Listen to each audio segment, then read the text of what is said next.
All right, so let's get started with the pick bans. We got blue side, Empire banning first. The Victor coming out instantly for mid lane. Yeah, Matthias can play two separate stylists. He can play Control Mage, or he can play Assassin 1v9. And it looks like Empire's got the read that he's going to play it safe. He's going to play Control Mage, get out that consistent DPS.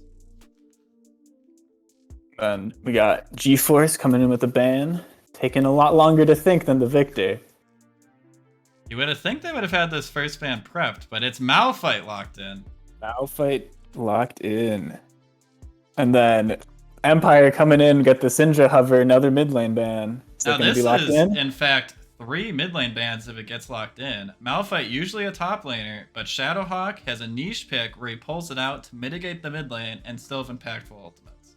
Syndra confirmed locked in. 2 mid lane bans for Empire alone. The Vi ban coming in for GeForce. And then Yone ban instantly for Empire.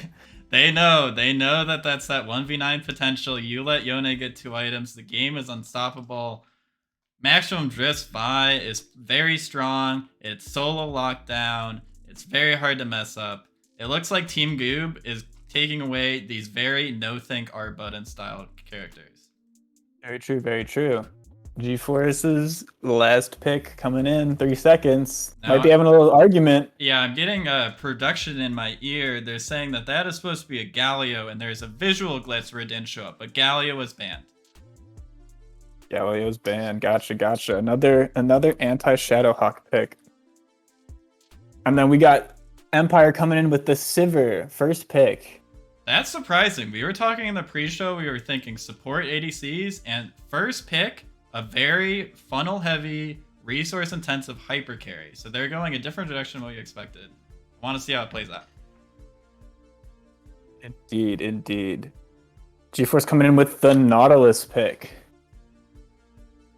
It's Corpsewag's main. He has the most games on it. Get him on comfort pick. Make sure it's not taken away. If you have a person doesn't have a great champion pool, taking this early is pretty good. And Nautilus, always strong. Indeed. Got incredibly strong CC. Team Goob gonna pick their full bot lane here. What's the plan? And there it is, the Misfortune lock-in. I'm liking this draft from Team Goob. They knew that Misfortune can get hit by the Malphite, can get hit by the Vi, and they took it off the table early. We might be getting some counters though. Oh! They're hovering for some interesting picks here. Might be getting the Viego coming in. There The Viego is we go. locked in. Maximum Drift Viego. We talked about that. This is a power pick. This is scary. And the Morgana.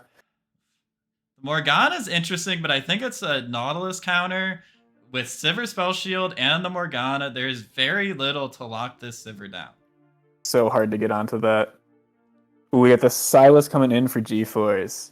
Now, I expect that to be in the mid lane for Matthias. That is a blind Sylas. You could try to abuse that, but I think the read is Shadowhawk's going to play something with a great ultimate, so why not blind it? That is a great point. Now we got back to bans. We got GeForce coming in. What's their ban going to be for round 2? Oh, we got the Gangplank ban. Scared of the GP. Now, I haven't done as much research into Tony Can't Think, but that seems to be a very flexible pick. You also have the cleanse for the Nautilus. If he got ahead, plus the Morgana, plus the oranges, very hard to lock down. So we got Empire's next band coming in soon. What are they thinking?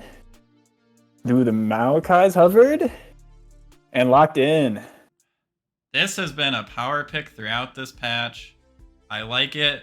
It's taken away team fight, forced Team Goob to kind of diversify what they're going to play. Indeed. Team Goob's firing back what they got in store. Who do we think they're targeting here? Might be some more top lane bans. I think it's all focused top lane at this point. Oh, the Yuumi, Sivir Yuumi. Oh, they don't want to see the cat. That, don't blame them. That's a little odd. That would be a read that the Morgana is actually a mid lane, and it was sort of like a false pick, maybe a flex pick. So if that's what Empire was thinking, great props on Team Goob for doing their homework. And then Empire returns with the Trundle ban. Trundle would have been rough into this team with the Morgana and the Viego. I'm wondering if they're wanting to lock in some heavy tanks then with that ban. That's what I was thinking. GeForce pick in first in round 2. The Ord coming through. Big tanky supporting top laner. They gave up counter pick though. They are second picking jungler, but they could have second picked jungle here. So I guess Ornn is so much of a power pick they couldn't let it through. Not with both power and comfort. You know you can play it, you're gonna play it. You can't ban everything at Shadowhawk. He busts out the Lissandra. Another It's looking like it. control mage that can negate mid lane. Oh? Oh! Got the Gnar coming in instead. The hover throwing us off. They're baiting the casters here, but Gnar should be pretty good in Ornn. You can hop skip out of the combo, range into melee. I expect some good advantages in lane, but also this is a much stronger team fighter than anything he brought out in the spring finals. Very much. You can get the Sivir ultimate to speed him up into the fight if you play it properly. True. We got the Malzahar, the lockdown coming out for Empire as their last pick. I'm just going to reiterate what I said for Lissandra. They're pretty much the same champion. Exactly. Shadowhawk has one style, but if it ain't broke. Ooh, final pick coming out for GeForce with the Graves. This is scary. This jungle matchup, we talked about mid lane so much, but I think the eyes are going to be on the jungle. It's a jungle game. All right, let's get into it. Game 1 I'm starting off. excited. I'm excited too.